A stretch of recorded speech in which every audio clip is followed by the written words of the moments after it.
Hi, I'm Simon, one of the coaches here at the Activation Project. In this next podcast, Amanda and Charlotte, two of our coaches, are talking about our toolkit. I know that in the organisation, coaches use like toolkits and framework and things. So could you explain the tools, or if Charlotte could explain some of the tools, that'd be great. The toolkit is something that the coaches use to support their coaching. It's been put together after many years of experience, and they're tried and tested tools that we use. Currently, we have about 40 tools. We are continuing to add and build into those.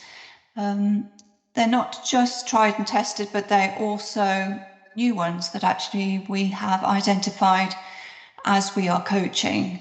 There are, for example, like the change curve and resiliency tools, which we have found were going to be really useful and helpful for our coaches. We've also sort of other coaches have their own tools. So our toolkit is bigger than it appears, which is fantastic. And as I say, is an integral part, I think, of what we do and how we help and bring value to our coaches.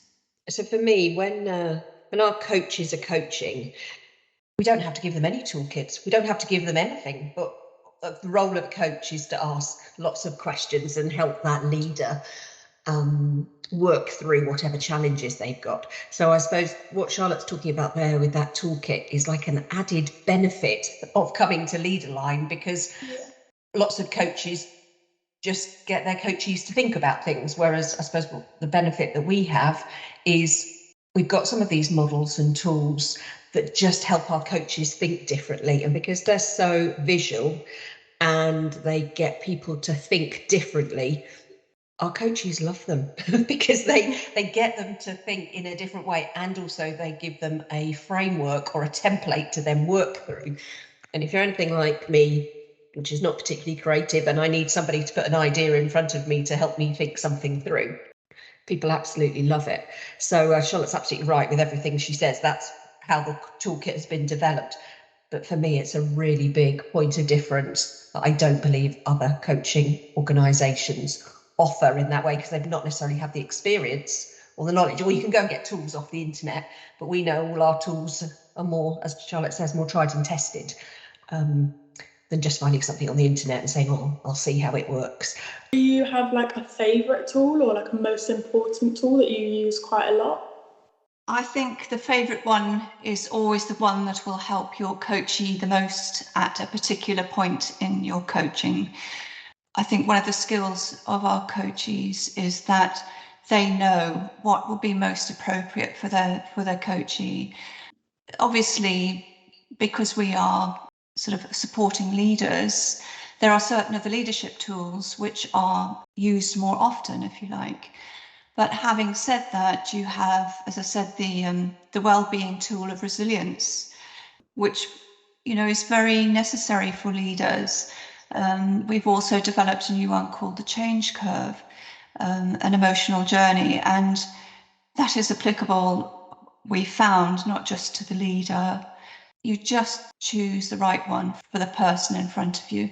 I think probably each of us have our favourite tools that we use. So, for example, one of mine is the direction of attention, because that tool gets the leader to look at where they're actually spending their time and attention. And I always find that really enlightening for most leaders, because they're like, oh, I've not even ever thought about where I spend my time and attention. So that's one of my favourite ones that I tend to use, but I don't use it at any particular session or any particular time. I sometimes think, oh yeah, this would be useful for this person. But I don't use just set ones, as Charlotte says. It's totally tailored to what the coachee is looking for. I think I probably use the communication tools quite a lot, because I think for any leader, how you communicate is critical. And I just so happen quite often to sort of come across that with those I coach.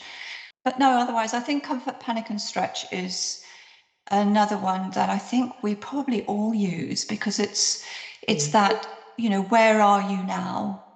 How are you feeling?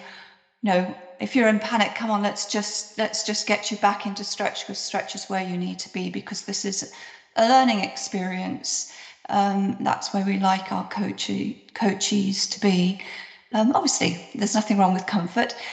We all like to be there. To develop and grow, they definitely need to be in stretch, but it's helping them to be in stretch in the right way, and not in the way that's going to make them uneasy or stress them in any way. So I think that's probably a universal one. That's for me. Well, actually, Charlotte, I think you're right there, because I would hope actually all of our coaches do use comfort, panic and stretch zone at the start of their coaching, because we do believe that's what kind of coaching describes. Because when you're in your stretch zone is probably when you're the ultimate of when you're being coached.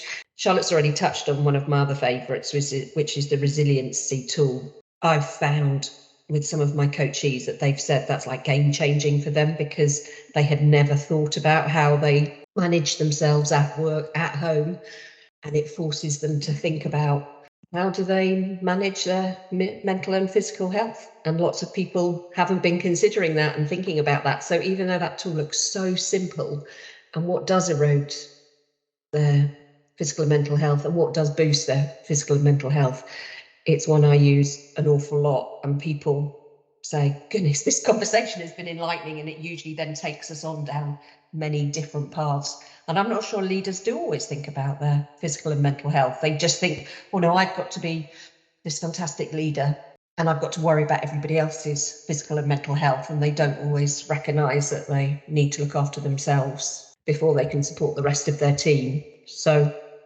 I think that's quite a popular one used by quite a lot of the coaches. But essentially, we are continuing and will continue to build in new tools to help and support our coaches.